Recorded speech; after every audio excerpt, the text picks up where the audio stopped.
human research program and is focused on mitigating some of these risks, but using very novel, cutting edge, and even risky approaches to do so, which I think is great given that our audience are members of industry and clinicians, academics, individuals within government, so a very broad base of talent. Our hope is that learning these risks will, spark ideas and help you understand how you can take your technology and maybe apply them to mitigating these risks, whether you've ever been involved with NASA work or not. We want to expand the breadth of individuals performing spaceflight relevant research to improving human health in space. And we also very much would like you to look at Trish and the Red Risk School as a resource for bouncing questions and ideas off of. We really want to hear from you. So with all that being said, we are going to get into our today's discussion, hearing from Dr. Patrice Yarbough, who is a senior scientist in the Technology and Engineering Group at JSC, as well as Dr. Lauren Landon, the team risk discipline scientist in the human factors and behavioral performance element, who are going to be discussing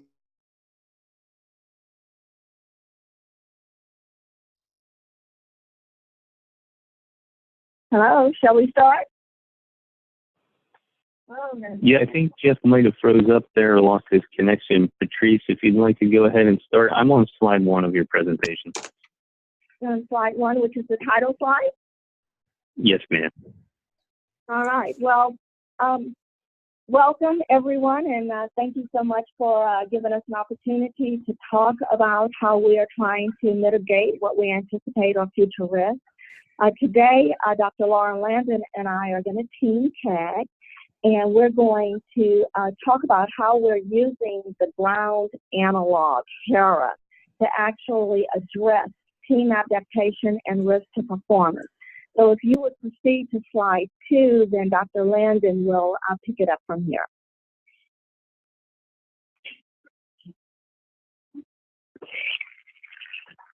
Hi, so I'm Dr. Lauren Landon.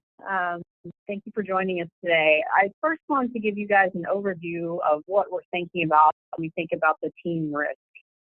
So when we're looking at spaceflight environmental stressors, I'm sure you can imagine all the different physical ones, such as microgravity, radiation, the constant sunrise, sunsets as you're orbiting the Earth, throwing off your circadian rhythms, etc. When you look, if you click again, if you look on the right side of your screen, we're really focused in on the things like isolation, confinement in a small space, communication delays when we're thinking about a Mars mission.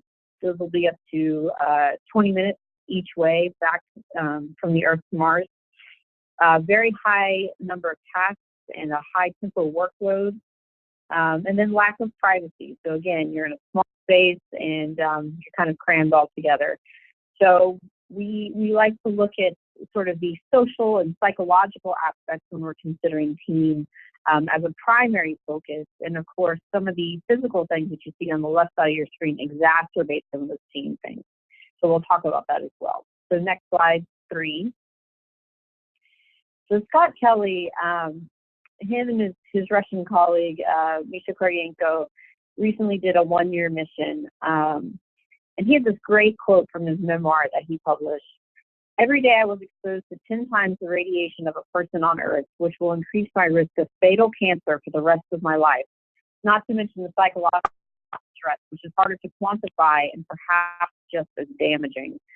So he recognizes both that physical aspect, but also the psychological aspect, and notes that it's hard to maybe target and really quantify and measure some of those psychological effects, particularly when you're thinking about the psychological effects of every person on that team all interacting together. It's a big challenge for us to, number 1, figure out exactly what's going on, and number 2, how can we address it with countermeasures. So next slide, slide 4. This is our general title. We call ourselves team risk for short, but we're really the risk of performance and behavioral health decrements due to inadequate cooperation, coordination, communication, and psychosocial adaptation within that team. So lots of big, long words there. And you'll notice that we're really a performance-oriented risk. So we have behavioral health in there as a more secondary focus for us. We look at people that are already well-functioning adults and try to optimize that performance and try to optimize the interactions that they have together to get things done. And we look at it from a subclinical perspective. So when you're thinking of things that maybe lead to clinical outcomes, so you can be a little bit stressed about something going on with your teammates, once that crosses over the line into a true anxiety or adjustment disorder, that's when we sort of hand things off, or we interact more with our behavioral medicine risk. And they're really looking at it from a clinical level perspective. Another feature to team risk to keep in mind is that we're focused more on this pre-mission and in-flight phase. So we're trying to find the best people, train them the best ways, get them ready.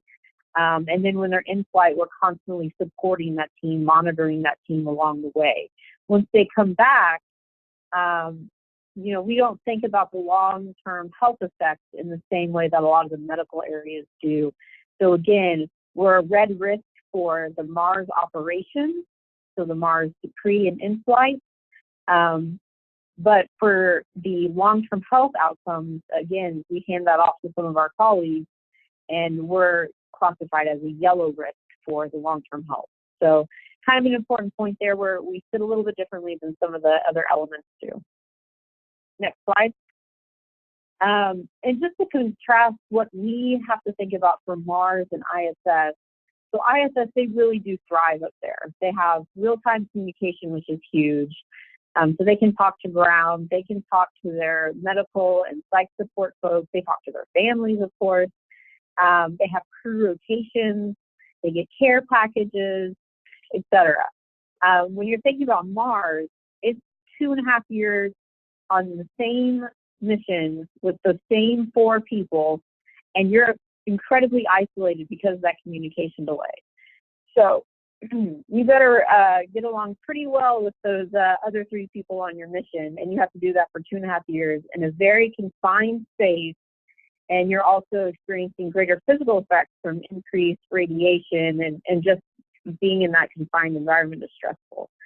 So our major challenge is we look at the whole gamut from finding the right people, composing the right mix of people together, and then maintaining them over time, making sure that they're able to do their tasks and coordinate well, but also that that team is staying cohesive in an interpersonal sense as well.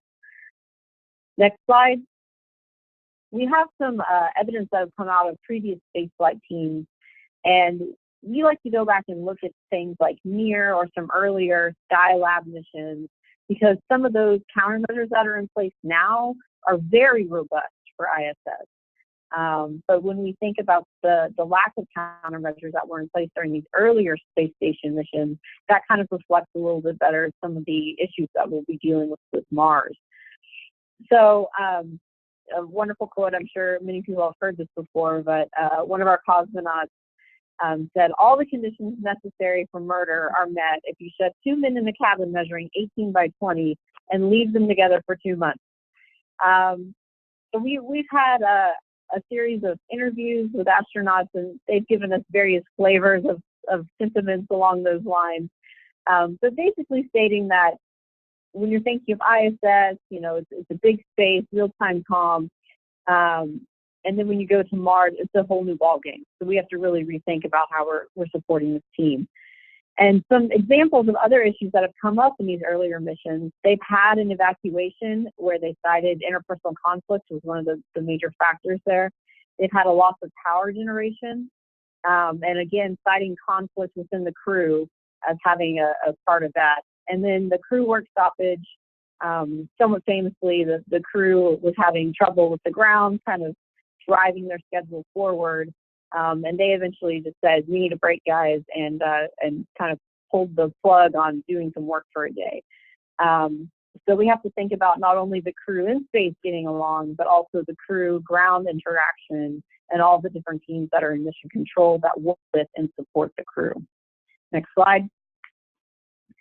So the astronaut office has looked into this a little bit, thinking about these future missions. They did a survey of some ISS flown folks, and saw that, yes, there are some issues that come out of ISS missions like crew cohesion, some communication and team skill breakdowns that resulted in more time needed for tasks or rescheduling tasks. And so, you know, fortunately, we have a very strong multi-team system in place with our mission control folks. And our crew up there is very resilient. And so there are minimal operational impacts.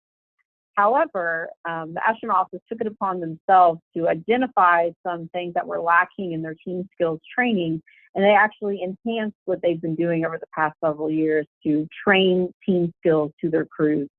So when ASCANs come on board, they get some training, and then they get training through their careers and up during their assigned training as well. So we've also had some information come back from the ground teams.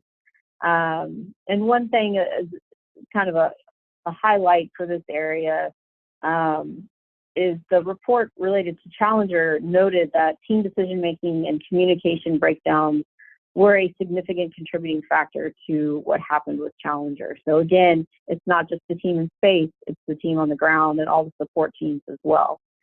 And we talked to a lot of folks in this space, a lot of subject matter experts, and we've heard a lot of anecdotal reports of ISS teamwork issues requiring some intervention, even with the current countermeasures that we have in place. And these are fairly minor, again, not having a big operational impact, but just something to note.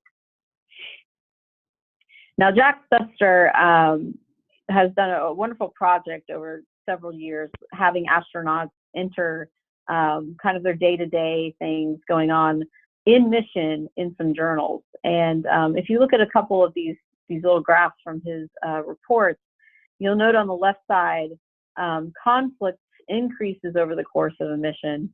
And then the reported group interaction positivity ratings also decrease over that mission as well. So you'll see that the team is experiencing more conflict as time goes on. Most of these were about 6-month missions at this point in his report. And so we anticipate that'll be exacerbated even more during these longer duration Mars missions. Next slide. And just a little bit more from the shuttle flown astronauts who have also flown ISS, we hear a lot of phrases such as, you can live with anyone for 2 weeks, like a shuttle mission. But again, Mars will really test people. And we have some quotes here from some interviews we've done with former astronauts talking about the crew frictions that exist and technical problems that exist that are exacerbated by crew friction. So this is, again, a documented issue, even though these are high-performing teams. And it's also worth noting that a lot of the ground analog studies that we do find similar trends. And they highlight the difference between teams that are in isolated, confined, extreme environments versus the more typical organizational teams that we study. So it's extremely important that we have these very specific environments to look at these teams in that type of environment so that we can draw conclusions and create countermeasures based on the specific needs of those environments. Next slide. And just to leave you guys with this thought, our primary approach to countermeasures, we're looking at everything from selecting people, very robust selection process, and that's not just technical skills, but also we're incorporating team skills. Again, composing the right mix of personalities and technical skills together, that's quite a challenge. And then training those people, of course, they come to us already trained. If you click again, I think there's an animation that shows arrows, showing that they come to us trained, we train them along the way, and then they're trained very specifically for their mission at hand. And then we give them tools that they can use to self-correct on missions. So team debriefs, and other ways to kind of hash out things within the team, negotiate things, coordinate things. And also along the way, of course, our ground team and other support personnel are monitoring them and doing the support processes they need remotely. So with that, I'll hand it over to Patrice. All right, just checking. Are you hearing us well? Do we have the right volume? We are. You guys sound great. Excellent. All right. So we're now on slide 11. I'm going to pick this up as a complement scientist. I'm going to try and explain how we conduct the research that will actually bring value to the body of work that Dr. Lauren Landon was talking about with respect to the team risk group. So the Human Research Program is actually tasked to find out ways to keep our astronauts happy while they are away from Earth and healthy as well. So the analog that you're looking at is a habitat. This habitat was actually acquired by the NASA Human Research Program. It was originally at one point a part of the engineering directorate. And HERA is isolated and it is confined, but it is not what we consider an extreme analog. This analog is actually managed and is operated by our ISS-MP, which is our medical project. And our team, because we are on the research end, is referred to as the Flight Analogs team. So this is the analog that belongs to NASA, but is actually housed at NASA. So this analog is actually in Building 220, and it is on site here in Houston at Johnson Space Center. And along with the habitat, which actually houses the subjects who are simulating a mission as a crew, we also have a dedicated mission control. And that's a photograph that you're seeing under the habitat on the right. So proceeding to the next slide, I want to just briefly explain that our goal is to develop the best technologies for long duration human space exploration. And that actually takes a large cadre of investigators, all of who are working towards this common goal. So our flight analog team actually is made up of NASA's civil service workforce and a number of NASA contractors like myself. So we have campaign scientists, we have operation planners, facility engineers, experimental support scientists, data engineers, and it ultimately all begins with our subject screening coordinators who help us identify the subjects who will come together and become a team once they are inside of HERA. So moving to the next slide, the concept here is that we want to create an environment that is going to produce the same effects on the human body as those that are experienced in space flight. So HERA in many ways is an analog for the ISS. And we have focused most of our attention on analogs in recent years on the physiological aspects through our prior bed rest study. But now we are focusing on the cognition and the behavioral aspects because we recognize that with a trip to an asteroid, a trip to Mars, or a trip to any one of the other planets is going to be a much longer duration than going to the moon of Earth and back. So we are using these ground-based analogs, HERA specifically, to actually look at research that falls into the categories of confinement, mission stressors, team cohesion, and communication delay. The way it works is we have a number of investigators who actually want to do behavioral and behavioral performance studies in our analog. The goal of our team is to bring those potential experiments together for our team to define which of those many studies can we combine so that obtaining the data for any one of the investigators does not impact or interfere with the data capture of the other investigators. And once we determine what we can pull together and run as a single study, then that is defined as a campaign. And then we run multiple missions in that campaign. Doing this allows us to select for the best candidate countermeasures even before using them in flight. So the work that's being done in here is designed to be two parts. The first part is for us to understand what is actually happening to the human body under stress conditions. And then later, we're going to start focusing on developing the countermeasures which could mitigate those impacts. And by doing it on Earth instead of doing it on the ISS, it is definitely going to save time and money because it's expensive, very expensive, more expensive than the research on Earth to do these studies once we leave the Earth's gravitational field. So the ground-based studies, they're faster because we can put 4 subjects into a habitat, run a simulated mission in considerable less time than we would able to do that if we were doing those studies on ISS. I'm going to start with some definitions that will actually help follow the rest of the talk from my perspective. So we have what is referred to as a HERA campaign. We are now in our 5th campaign. Our first campaign was 7 days of confinement, followed by a campaign for 14 days of confinement, followed by a campaign for 30 days of confinement, followed by a campaign for 45 days of confinement. And our current campaign, which is referred to as Campaign 5, is also 45 days of confinement.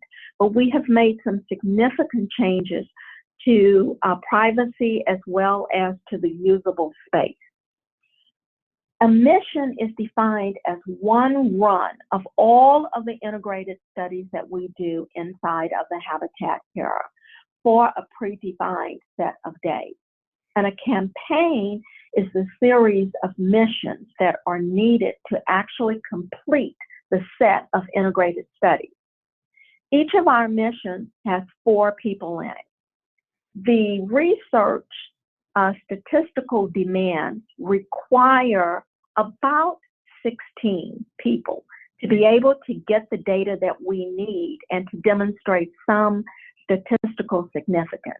Thus, typically, we run one campaign of 4 nearly identical missions.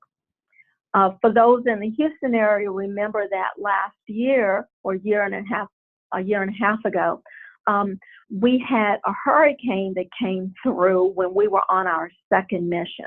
So for that campaign, we actually ended up doing 5 missions because we were unable to complete our 2nd mission.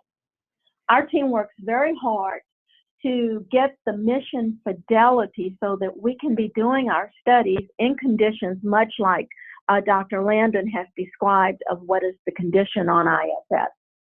So we have in our HERA studies a flight-like timeline, and it drills down to activities for about 5 minutes, increments of 5 minutes. There is no internet, no TV, and no telephone if you are a subject in HERA. We have 24/7 surveillance video and an audio system. And we work to create activities and operational tasks that our HERA crew will conduct. And it needs to be similar to flight so that the data can be relevant to the flight experience. We have payload operations, flight simulations. A big part of the HERA campaign, starting with the Campaign 4, was to introduce the virtual reality capability. So this allows our crew members, our HERA crew members, to actually simulate extravehicular activity. And we have phase duration of communication delays, which in our current missions is a maximal of 5 minutes one way. So it's 10 minutes delay in communication. Proceeding to the next set of slides are diagrams that illustrate what HERA looks like. It is a 2-story habitat. It resides on site. It is cylindrical, and as shown in the photograph on the right, we have a airlock and a hygiene module. Airlock on the left and the hygiene module on the right. You can actually see that the total space is about 636 square feet over the entire size of this module. Proceeding to the next set of slides Shows the interior of HERA on the first floor. The first floor is where the crew members are spending a considerable amount of time at the flight deck. There's actually a medical science station. There's a general maintenance workstation. Much of the performance evaluation studies that are actually being done or being conducted at this robotic onboard training space, which is actually shown in the slide at 5 o'clock if you were looking at a clock in the lower half of the slide. And we have a hygiene module. This photograph represents what the hygiene module looked like in campaign 4, and the hygiene module with respect to space as well as privacy was significantly reduced for our current campaign. And then on the far left, you see the airlock. And the airlock is the space outside of the core of HERA, which actually serves as the place where our subjects migrate to when they are doing the simulation for the EVA. The second and the third floors, or the half floors, which we oftentimes refer to the loft, is actually shown in the next slide. On the second floor is the galley. It is where the subjects gather together at a table for their meals. There's a communication station there, and it is also where the crew members actually exercise. So our crew members exercise every day. They have a shortened exercise period if they so desire on Sundays, but once again, we're running a schedule that is as much like mission on ISS. And then the top floor, the loft, is actually what is referred to as the crew quarters. And you see that we have 4 crew quarters. So that's what defines the size of our mission. Moving to the next slide. Right here. HERA does have a number of capabilities, which I will describe, but let me first describe what are the standard conditions for HERA. In this confined duration, which so far has been as little as 7 days, and currently at 45 days of isolation confinement. The room temperature inside of HERA is about 72 degrees. The humidity is about 70%. We have typically a light and a dark cycle where lights are on at 7 o'clock and lights are out at 2300 military time. No napping is permitted.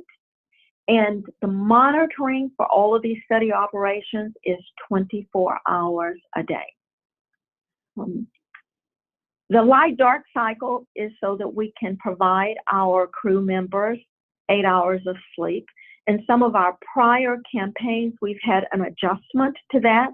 One campaign, we actually had a true sleep deprivation study where our subjects were up for 38 hours straight. And in another mission, we actually had what was a chronic sleep reduction, where our subjects only slept 5 hours for 5 days a week and then had 8 hours for both Saturday and Sunday. In our current mission, they're happy to be able to get 8 hours of sleep every day. Dietary conditions, the minimal is that our subjects will be provided at least 3 meals each day. We do have a number of snacks in there as well. And specific dietary needs are defined by our study requirements. We had a previous study that looked at tolerance for various ways of using food bars as a replacement for breakfast, so that we can study the tolerance of that. We had another study in one of the recent missions where we were looking at 2 different diets, one which was enhanced with fruit and vegetables, and to ask if there were differences there. In our current dietary condition, they're actually using food that has been packaged differently than it was packaged for our prior mission. Capabilities, There is the capability for food tracking so that we can monitor calories if that is a requirement for one of our study investigators. And we have the capacity to collect biological samples from our crew members that include blood, saliva, urine, as well as feces. And in our current mission, we're just collecting the blood, saliva, and the urine from our crew members. The next slide shows a typical mission scenario here. And I'm actually describing the scenario that is related to our campaign 4 mission, which was our prior mission. The crew size, as long as we're in HERA, is likely to stay 4. So we have a crew of 4 subjects. We randomize, unless there is a study reason not to, each of our subjects to either the crew position of commander, flight engineer, mission specialist 1, or mission specialist 2. Our objectives doing our simulation refer to crew health, crew safety. There's a number of emergency simulations that might be done. We research with primary focus in the area of psychology and human factors. We have been adding more and more physiological studies, which we hope will sync well with our psychology data that is being collected and provide a higher level of credibility for both of our research arms. In our last mission, the goal was to do a geological survey on the surface of an asteroid.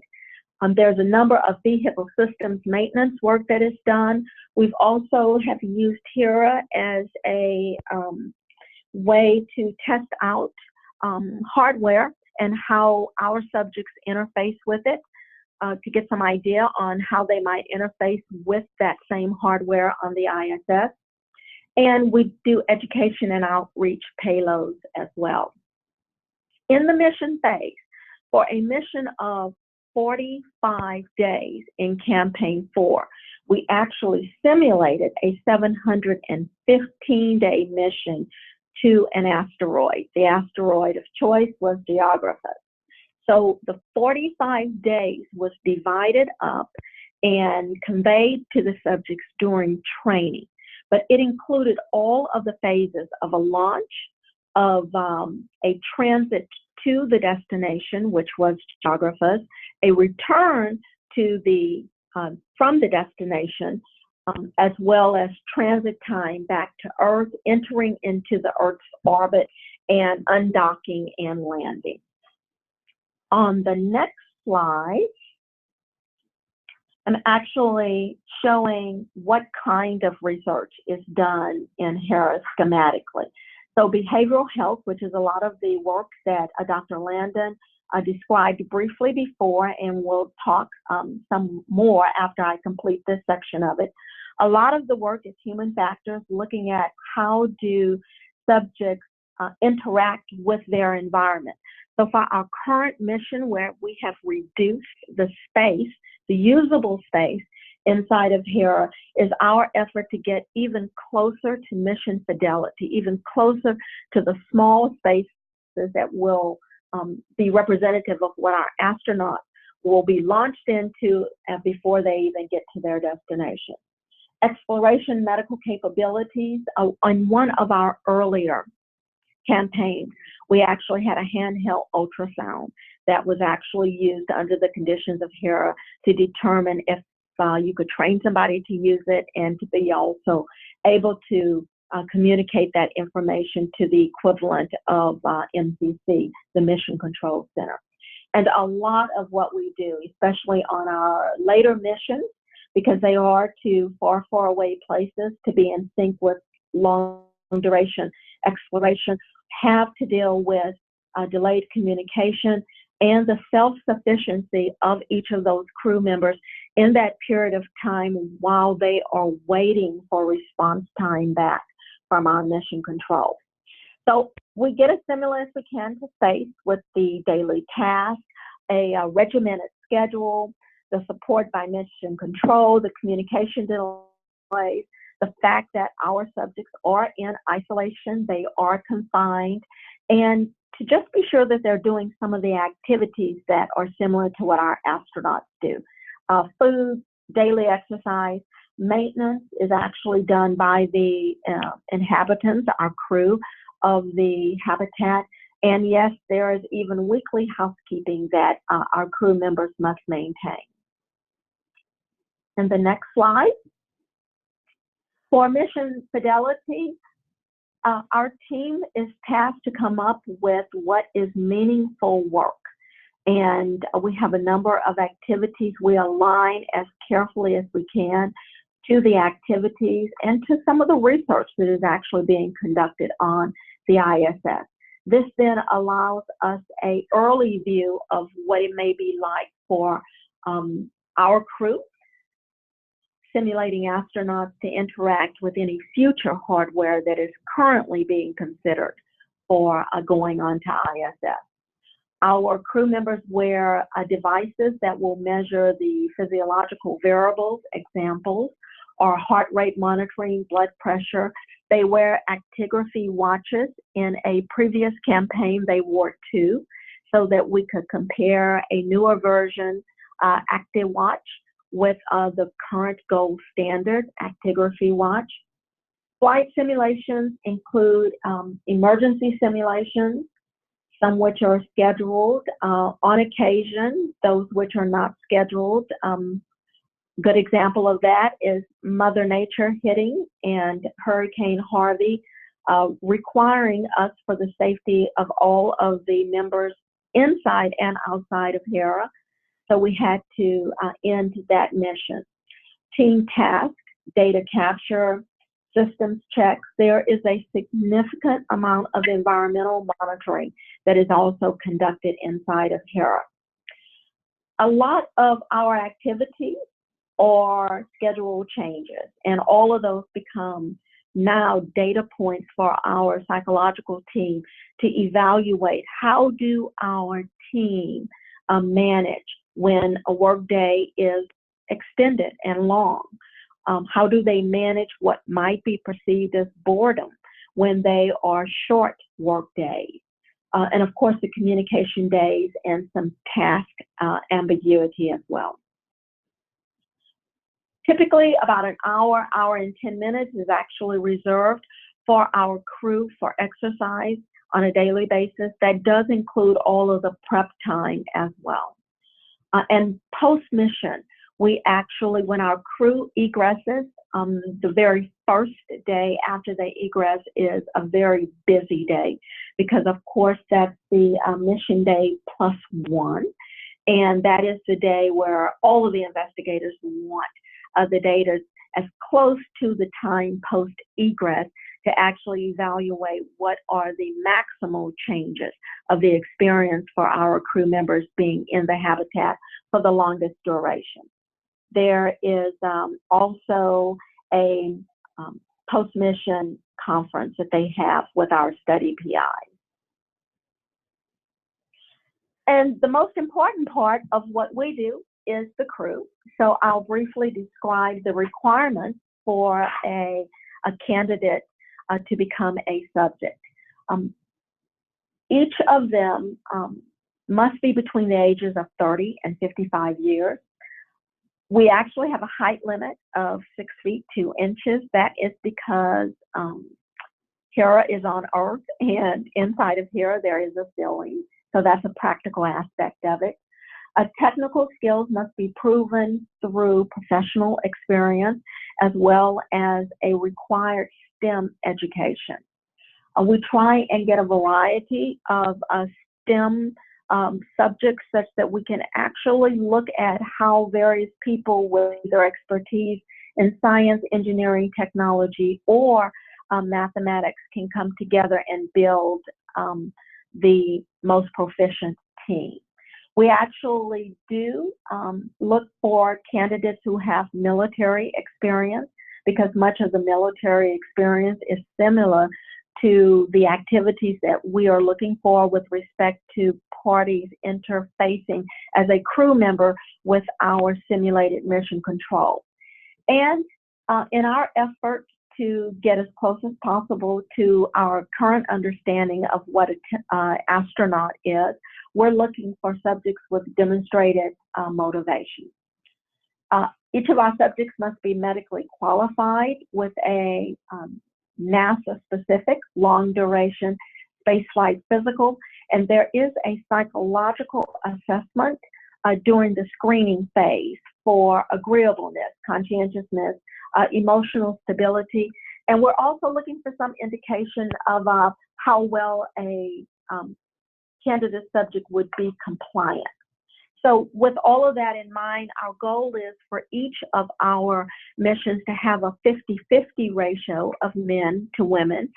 We don't typically get that, but for each of the campaigns, we've been coming pretty close. So on the next slide, I want to focus on our crew from campaign 3, and this was the 30-day mission. And you'll see we had almost every combination. We started off with an all-female crew. We then had an all-male crew. We had, in our third mission, 3 men and 1 woman. And in our fourth mission, the most preferred desired combination, which was 2 each of male and female. And each of these crews bring to us something quite unique in terms of different amounts of either military experience and STEM experience. On the next slide, I'm actually highlighting our crew of campaign 4. You'll notice here that there are 5 crews. Starting off with our first crew, which was a all-male crew. Most of these men had military experience or had had some sort of exposure to the military life when they were growing up.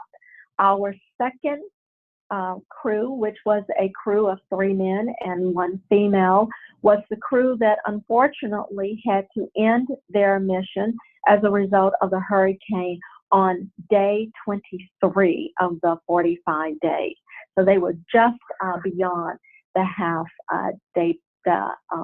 duration point of the mission.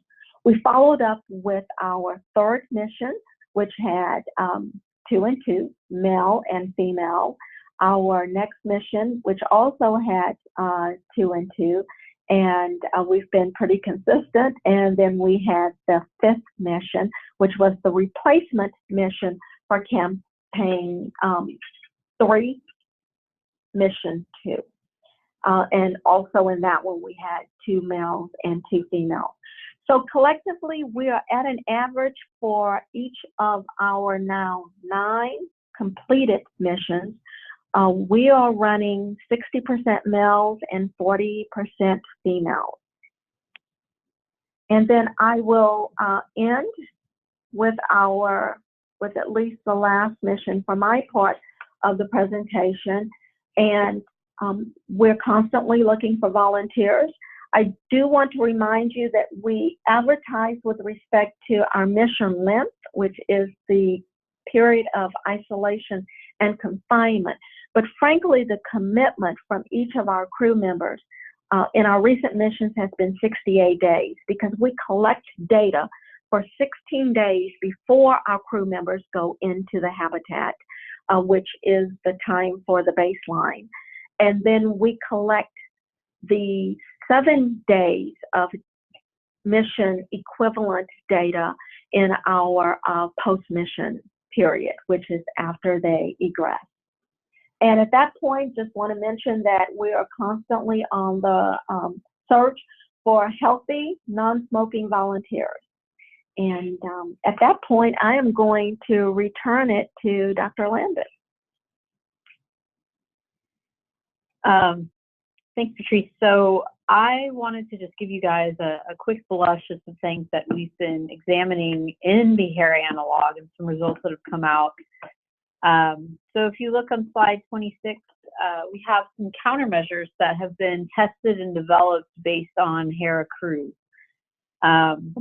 So one of our countermeasures, we're always trying to improve and maintain those team skills over time, maintain team performance and team interactions, trying to understand how to maintain their shared mental models. That is, the way that they view things, is it the same way Are they able to sort of communicate on a different level with each other? Some people like to describe it.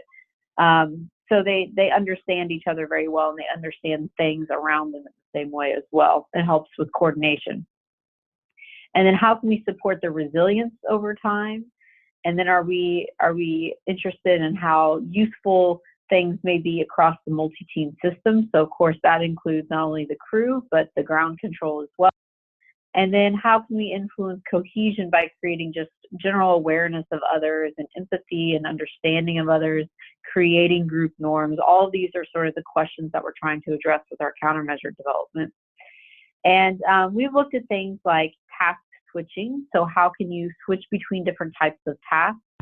How can you switch between different types of work? So are you working independently or interdependently with your team without a performance loss?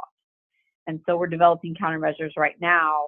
Some of that can come down to simply scheduling things. So maybe you have a very important team task coming up, like an extravehicular activity or spacewalk. And so you don't want people to be working by themselves for the month preceding that, and then all of a sudden they're thrown together doing a team task. You want to be interspersing team tasks throughout that month so that they're constantly maintaining and practicing those team skills. So when that really important team task comes up, they're ready to go for it. Similarly, communication protocols are very important, making sure you all speak the same language. And that doesn't just mean you're all speaking English or Russian or what have you, but you know, you're all using the same. When you say something is doing really well, what does that mean to everybody else on the team, right? So you kind of have to come up with some norms there. And if you're dealing with a communication delay, how are you going to get information back and forth in a systematic way so that mission control and crew aren't talking past each other? That's pretty confusing. So we've done some prototyping of that that's shown to enhance not only the communications, but also minimize some of the frustrations that goes with those communication delays as well. And then we had a project looking at some team debriefs, and debriefs in general in the literature have been shown to improve performance by about 20 to 25% for teams. And our debriefs focus not only on how people are doing their work, but also how people are just living together. So does everybody feel like they're getting enough sleep? What can we do to our schedule or our workload or what have you to make sure people are getting the sleep that they need to perform well? And so we've done some prototyping and development and testing of that in analogs, and found that there is a measurable difference, and that the people that have been using those things really appreciate them as well. So some good feasibility. Next slide, 27. Another big thing that we're focused in on is composing the right team.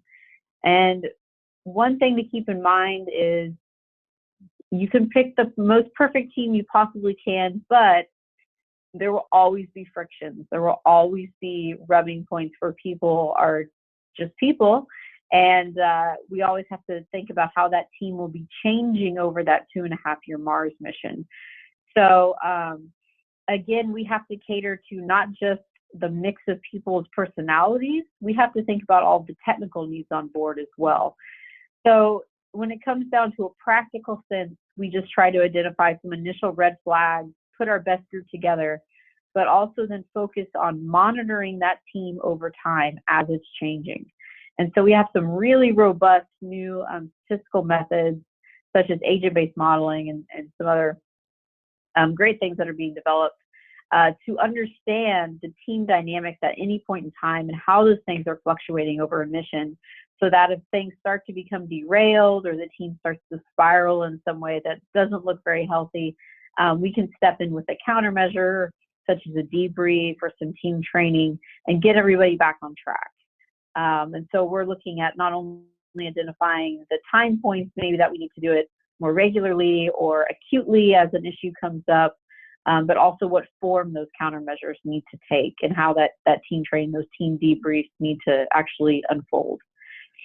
And then thinking about it from not just interpersonally, but also at a task level. So how can you find the right maybe sub-team of 2 people or 3 people from that crew to engage in a task together, who would have the right skill set and be doing working well together at that time as well.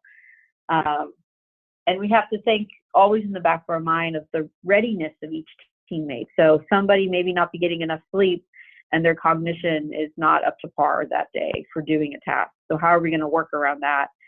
You have other dangers, just, muscle and bone loss, radiation, and other things we have to think about readiness impacts as well. Slide 28, next slide. And so we're thinking about taking a little bit of a step back and looking more holistically across not just the team risk, which focuses more traditionally on behavioral basis. So we look at inputs from the individual, the team level, and the organizational level. And we look at how those affect people's mediators or affects, their mood, their behaviors, their cognition, and then what outputs such as performance and team functioning. We're trying to drill down into all the different things that may be impacting each individual on that team, because we're in this really unique closed environment where they're isolated. What is the habitat and design of the vehicle that may be influencing them? So we need privacy spaces. We also need big team community spaces so that maybe they can have meals or do group tasks together. So how are we going to design that habitat to support both things? How are we going to design a habitat to make sure their sleep cycles are staying regular and they're able to get enough rest, right? If you have somebody on your team that's a really bad snorer, how are we going to minimize some of the impacts of those things? So there's just some really practical issues that are coming into play when you're thinking about the interplay of all of these different people on the crew together. The next slide. And it's also fortuitous that we're able to have a bunch of researchers join together in doing an analog mission like HERA, because we find these interesting little synergies between some of the studies. So we have a bunch of people and they're looking at team behaviors, but we also have some sleep researchers and they're doing some sleep protocols. Well, now we can tease apart some of that data and see if there was some sleep impacting some team issues and vice versa. And that's just sort of something that came out of just this wonderful opportunity that we didn't really anticipate. So we had an acute protocol for, I believe it was campaign 3, where they were up overnight dealing with a big issue. And then we had a chronic fatigue protocol where they were just getting reduced sleep 5.5 hours every weeknight, which sounds pretty awful. But the acute sleep deprivation, we had a leadership study going on that showed that during that acute sleep deprivation, they were decreasing their social support for each other. They were providing fewer resources. They weren't encouraging team self-management as much or providing feedback as much. And the leadership structure became much more hierarchical, where people were just sort of told to get things done and being ordered around more. It wasn't as much of a collective or shared leadership that we like to see. During the chronic fatigue, we saw that people's shared cognition, or the way that they view things and understand things the same way, was decreasing, and they were decreasing their communication with each other. And they were also decreasing their supporting behaviors of each other, which could also just kind of create a spiral downward of a team. And that some people were impacted more than others. So you see some people being very heavily impacted from sleep deprivation, others not as much. And how do we adjust for those differential impacts between people as well? So we're still kind of teasing apart some of this data, but it's really exciting to be on some of this cutting edge research in these really unique environments. So next slide. And then the next, the current campaign that just started, they're looking at more habitat issues. So taking away some of the privacy, taking away some of the volume of HERA, and how is that going to influence the way that people are interacting with each other? Is that going to increase stress? We're most likely going to see some of that. So we want to understand what degree does that have an effect on those interactions in that team.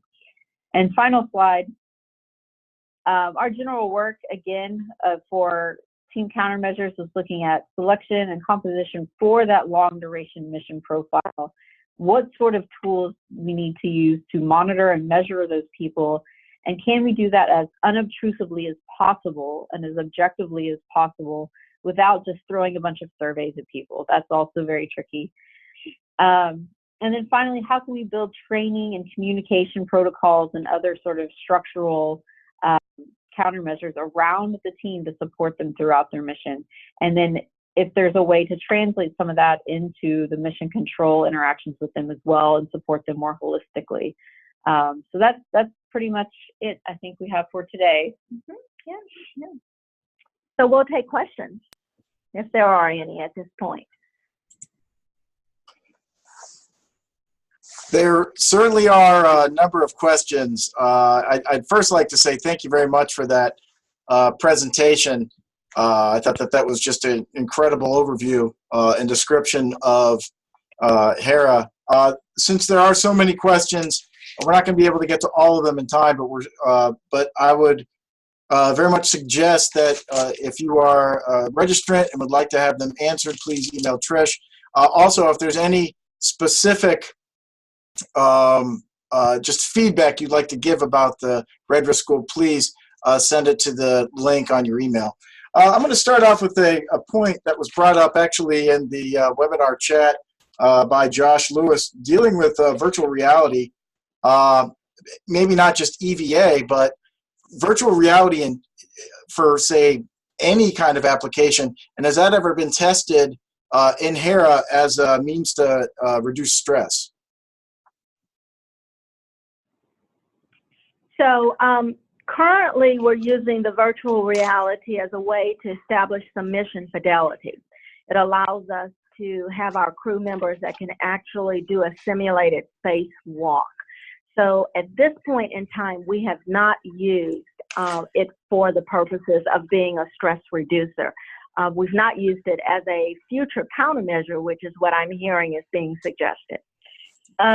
So we have had some studies and other analogs that have been using virtual reality technology in which they are able to enter into a virtual world. Some of that is related to stress, and also how do you keep communications with friends and family back home? Can you leave messages for each other, for example, in the virtual space? And so yes, that is certainly being looked at, and also maybe a way of sort of expanding the environment virtually that they're in, so that that confinement is a little less stressful for them.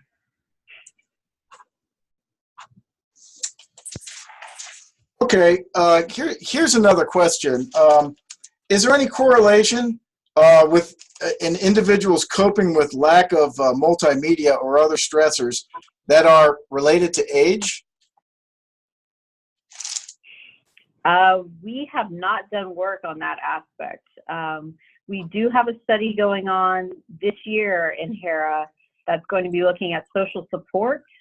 And part of that social support is the, of course, crew around you, the mission control, your family and friends. But there's also sort of that outer circle of social media because, you know, the astronauts are public figures. And so some of them really get into interacting with the public in that way. And they find it really incentivizes them to do well because they want to inspire that next generation. So we'll have results forthcoming on some of those questions. And with respect to the way that we recruit our candidates to be subjects, we're actually looking for people who understand right up front and are willing to make a commitment to leave access by social media behind. So it becomes a big part of the discussion. What most of our simulated crew members have done in the past is if they're really busy on social media, they actually send out letters or post blogs before going into the habitat that briefly describes while they are going to be away from it for a while, and then they do get back to it as quickly as they can. So I think here's another intriguing question that was addressed.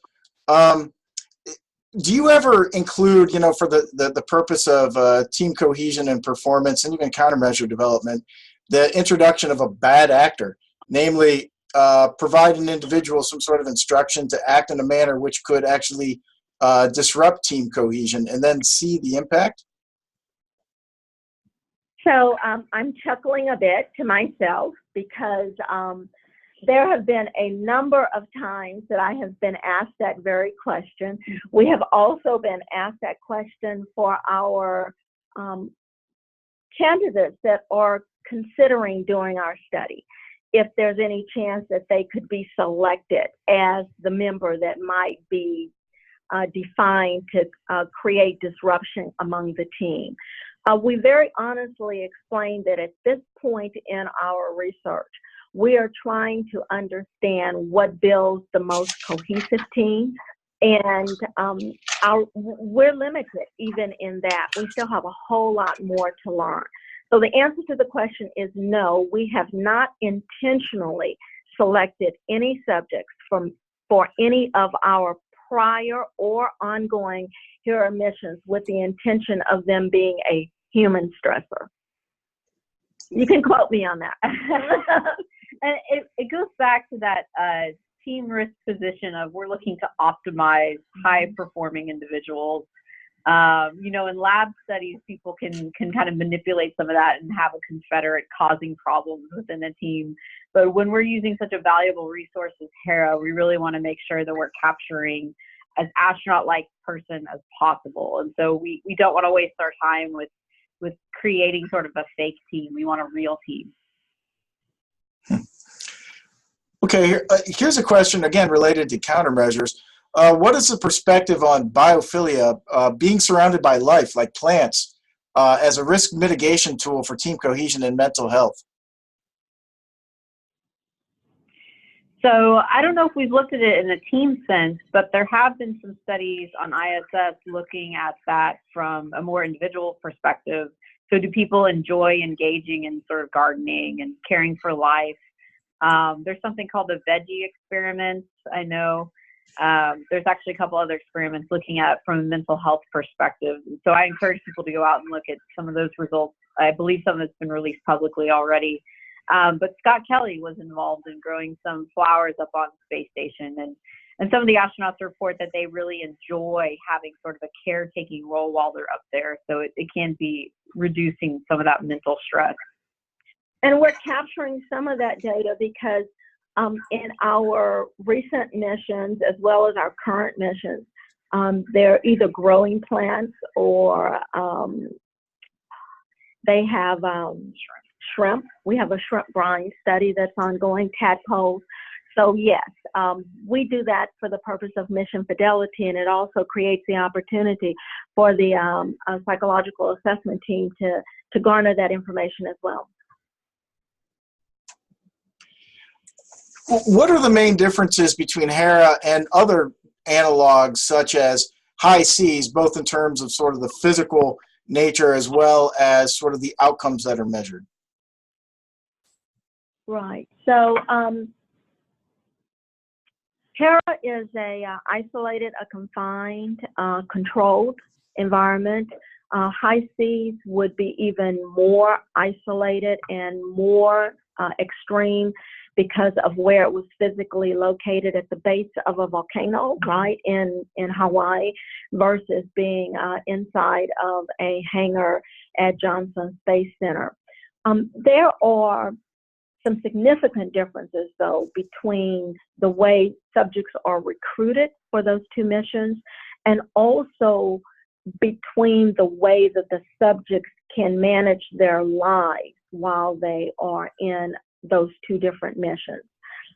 Very significantly is inside of HERA, we do not allow any of our subjects who are simulating being a crew member on a mission to be impacted by the daily impact of what they actually do for work and for making a living. So they must agree to not conduct any of their work inside of the HERA. And we have a number of mechanisms to be sure that they are only doing the activities that are a part of our study.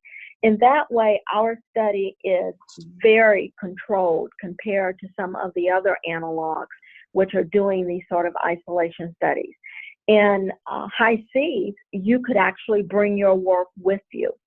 On the other side of that, I will mention that we do, however, want our crew members, our HERA crew members, to be engaged in some activity. So many of them would study a language, do various activities that would properly and effectively consume their little free time. Compared to other analogs of that NASA has that are maybe not for the point of confinement. For example, I worked on the bed rest study for 7 years prior to HERA, and in bed rest studies, we actually have the analog is designed to be an analog for microgravity. So in that particular case, we're looking at body fluids, and we're not looking at body fluid changes inside of HERA because there's gravity inside of HERA. So NASA has collectively been able to develop different analogs for different measures that are desired for different parts of the body. But there is, as of yet, no one single analog that allows us to look at all of the measurements that need to be studied in order for our future astronauts to go on long duration missions. Lauren, you have a little bit more you want to say about that? So we not only look at these confined and controlled environments that simulate missions to a great degree, and those have varying lengths as well. So duration is another component. So 45 days at HERA right now, high seas can go multiple months, etc. We look at other populations that experience some isolation, confined, or extreme environments. So Antarctic researchers that are overwintering for several months at a time are interested to us. So we go and we seek out other analogous populations that can give us some sort of flavor of what we think the astronauts will be experiencing on these missions as well.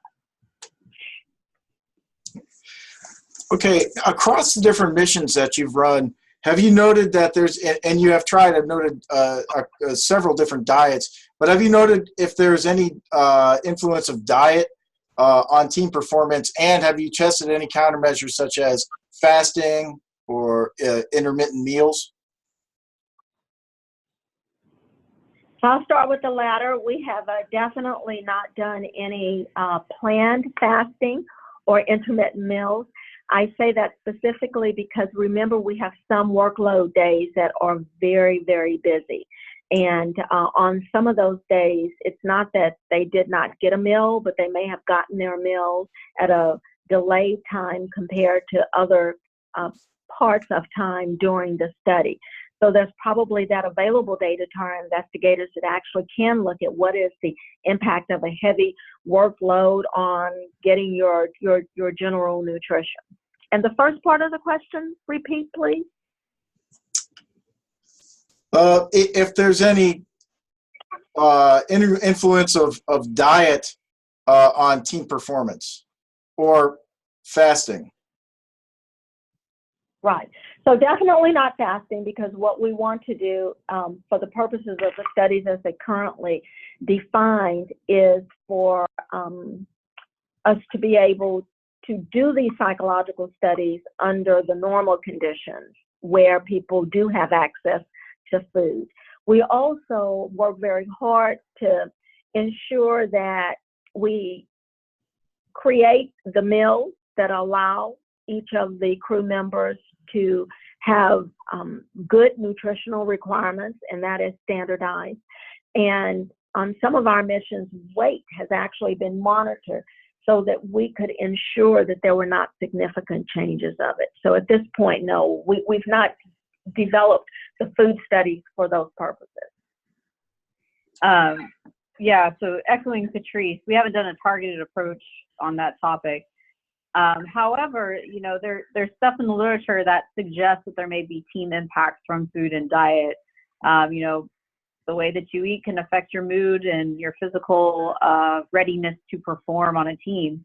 So more of that research definitely needs to happen. And I think, you know, again, since we have this unique environment, we may be able to tease apart some of that from the data that's already been collected. And that's really sort of a call for other researchers to think more interdisciplinary when they're conducting their studies. How can you look at how these different body systems are all influencing that brain and influencing the team collectively to get their jobs done. So I encourage whoever asked that question to go and seek out the answers and tell us what you find. And let me just add one more statement, because I did say earlier during my presentation that we had one campaign that had a food study, and that food study did have different types of meals, where one was standardized and the other one was actually enhanced in fruit and fish and vegetables. But we specifically did not want what would be an obvious visual difference in the food to impact the behavioral data. So we blinded that study, where of our 4 missions, 2 missions had the standardized diet and the other 2 missions had the enhanced diet. So what that means is for each mission, all 4 of the crew members got the same meals, so that they would not be negatively impacted by the fact that their food source was different than another crew member. And these are the sort of things that our flight analog team is responsible for in terms of creating the environment and securing the data on a non-interfering basis, because that would have been an interference to the investigator who wanted to look specifically at a question of nutrition. Okay, and we're going to end on this one last question. Have there been any medical scenarios arising in analog missions just by chance that you've learned from? And in those missions, have there been any medical professionals that were part of the team versus non-medical professionals that dealt with it, which enhanced what you learned from the scenario? Okay, so I'll go first on this one. We have been able to demonstrate that we can manage almost everything that everyday life throws at us. In one of our very early missions, we had a crew member that had serious and persistent abdominal discomfort. And at that point, we did what was the right thing to do, and that was to remove that crew member from the habitat, because their health and safety even trumps the research data that we would get out of HERA.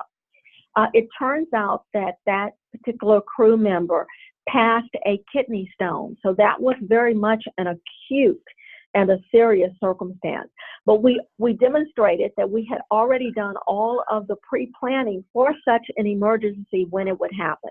We were able to quarantine the other members. We actually got that one crew member to the hospital. There are not too many, there are a number of hospitals that are close to Johnson Space Center.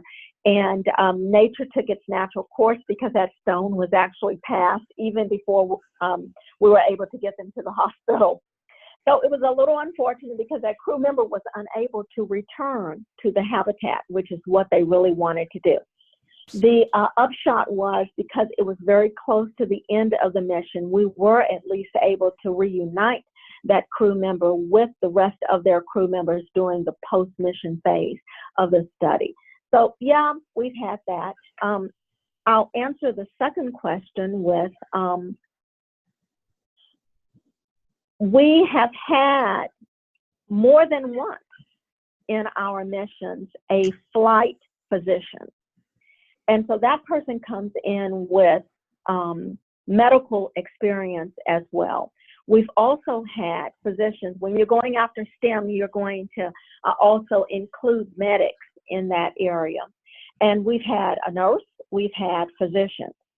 But with our desire to maintain the controlled study for the purposes of the research questions that our study PIs have raised, those people who come in with that sort of experience understand that their role on our study is as the role for the crew member on the mission.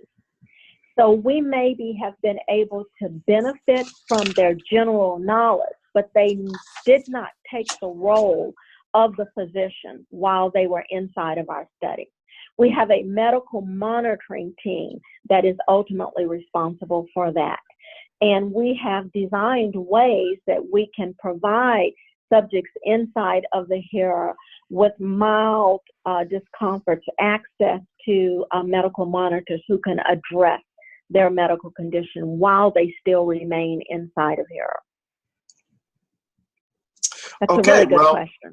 Well, yeah, well, look, thank you both very much, Dr. Yarbough and Dr. Landon, for this excellent presentation.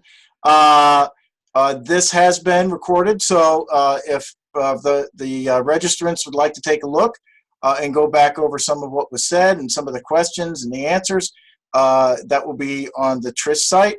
Also, please feel free to send TRISH any additional questions or feedback that you may have. And we look forward to tomorrow, in which we'll be hearing from Dr. Ben Easter, discussing in-flight medical capabilities and challenges. So thank you to the participants, and thank you very much to the speakers, and we will see you again tomorrow. Thank you. All right.